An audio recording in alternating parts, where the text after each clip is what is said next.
Jumpa lagi di channel Gudang Baca.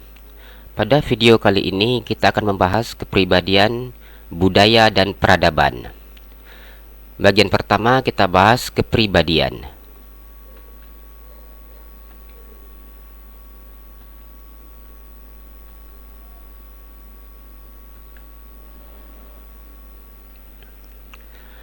Arti kepribadian. Kepribadian merupakan semua corak perilaku dan kebiasaan yang terdapat dalam diri seorang individu yang terhimpun dalam dirinya dan digunakan untuk bereaksi serta menyesuaikan diri terhadap segala rangsangan baik dari luar maupun dalam. Perilaku dan kebiasaan ini merupakan kesatuan fungsional yang khas yang terdapat dalam diri seseorang. Perkembangan kepribadian tersebut biasanya bersifat dinamis. Artinya, selama seorang individu masih bertambah pengetahuannya dan mau terus-menerus belajar serta menambah pengalaman dan keterampilan yang terdapat dalam dirinya, mereka akan semakin matang dan semakin mantap kepribadiannya.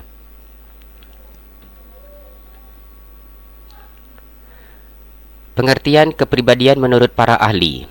Sebenarnya, banyak sekali para ahli yang mengemukakan definisi daripada kepribadian.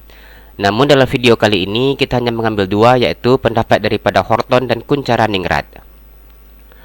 Horton menyatakan kepribadian merupakan keseluruhan sikap, perasaan, ekspresi, dan temperamen seseorang. Sikap, perasaan, ekspresi, dan temperamen itu akan terwujud dalam tindakan seseorang jika dihadapan pada situasi tertentu. Setiap orang mempunyai kecenderungan perilaku yang baik atau pola dan konsisten sehingga menjadi ciri khas pribadinya masing-masing.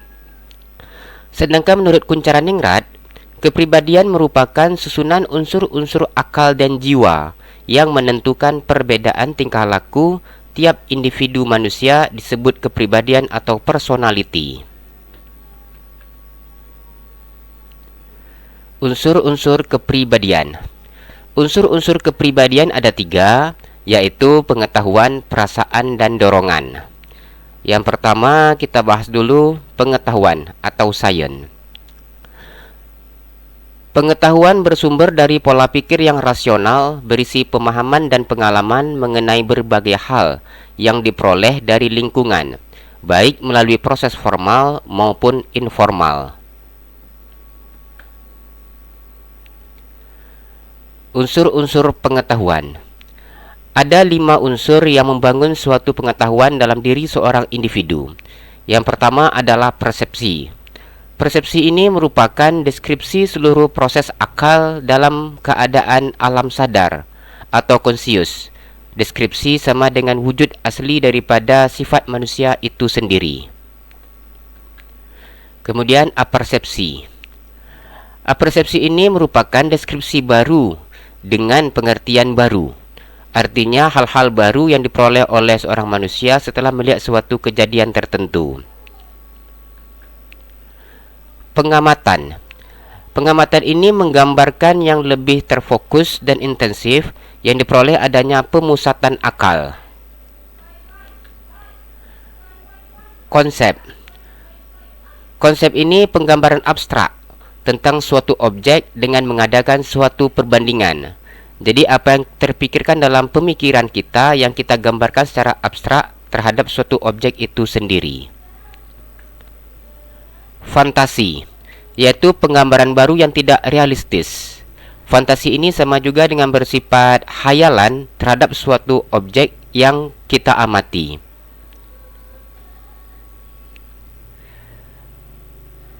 Perasaan atau feeling.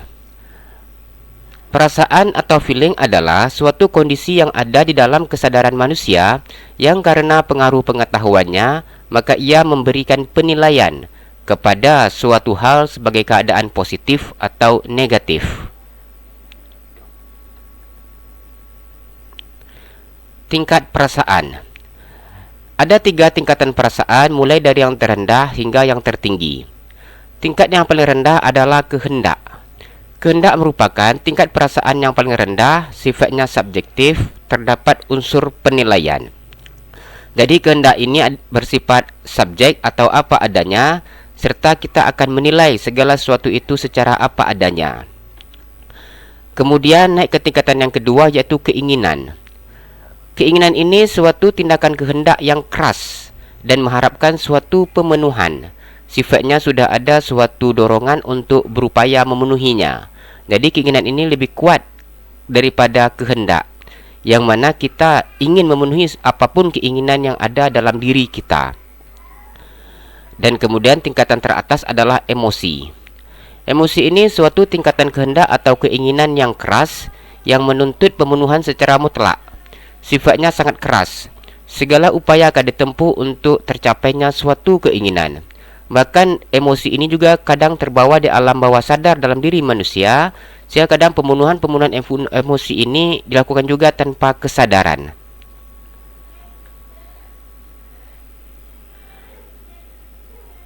Dorongan naluri. Dorongan naluri merupakan kemauan naluria yang ada pada setiap manusia, yang tidak timbul karena pengaruh pengetahuannya, tetapi telah terkandung dalam dirinya sendiri. Ini adalah 7 macam dorongan naluri menurut teori McDougall. Yang pertama, mempertahankan hidup. Yang kedua, dorongan seks. Yang ketiga, mencari makan. Yang keempat, berinteraksi dengan manusia. Yang kelima, meniru terhadap sesamanya. Yang keenam, dorongan berbakti. Yang ketujuh, keindahan.